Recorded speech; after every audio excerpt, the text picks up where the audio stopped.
Last week, tech giant Nvidia Corp became the world's most valuable company with a rise in its shares by 3.5%, giving it a market value of about $3.34 trillion. Taking off fellow tech giant Microsoft from its throne wasn't an easy task. It's so hard that Microsoft regained the first place just 3 days later. And from what I heard from a Wall Street broker, in order for Nvidia to regain the first place, you need to subscribe to my channel. Well, those are the specialist's words, not mine. Anyhow, we are now in the early 90s. Video games are a booming industry, largely attributed to the success of the Nintendo Entertainment System. Suddenly, the video game industry is now worth over $1 billion. Three young men, Jensen Huang, Chris Milachowski, and Curtis Priam, saw a massive opportunity. They realized that video games, as well as the broader computer market, was being completely held back due to poor hardware that they knew how to make.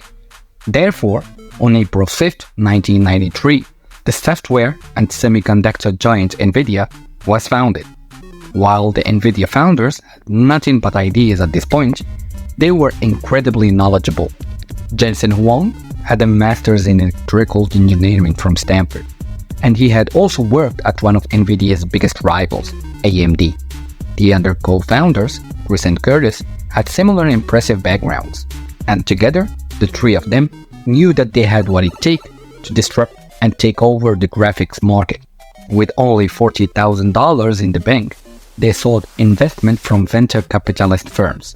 They showed these investors just how valuable they were to this billion-dollar industry. This got them $20 million in funding from Sequoia Capital and other VC firms. After just 2 years, Nvidia launched their very first product, which they called the NV1. The NV1 was marketed as the world's first mainstream multimedia processor, and its launch was partnered with one of Nintendo's rivals, Sega. Unfortunately for our three heroes, NV1 flopped. It was kind of a first reality check. This result was kind of normal due to the high competition in the marketplace and no real ability to stand out from the crowd. After 2 more years of cooking in the Nvidia labs, exactly in 1997, they hit the home run with the Riva 128, the world's first 128-bit 3D processor. Riva stood for Real-Time Interactive Video and Animation Accelerator, and back in time, this was generational. The Riva cemented Nvidia's presence within the graphics market, and they sold over 1 million units of this thing in the first 4 months. Shortly after that, Nvidia capitalized on this success with the Riva TNT in '98 and the TNT2 Ultra in '99. While these microchips were great, they were not the only choice. There was this company called 3D Interactive, and they were a pain in the butt for Nvidia because they were their main rival. Every single chip created by Nvidia were compared to 3D Interactive's Voodoo chips. The Voodoo chips was basically the industry standard. NV1 lost the battle against the Voodoo chip, but the stronger brother, the Riva line, triumphed in the battle. That was a clear statement from Nvidia that they don't want to be in the market. They wanted to be the market. In 1999, Nvidia released the GeForce 256, the world's first graphical processing unit.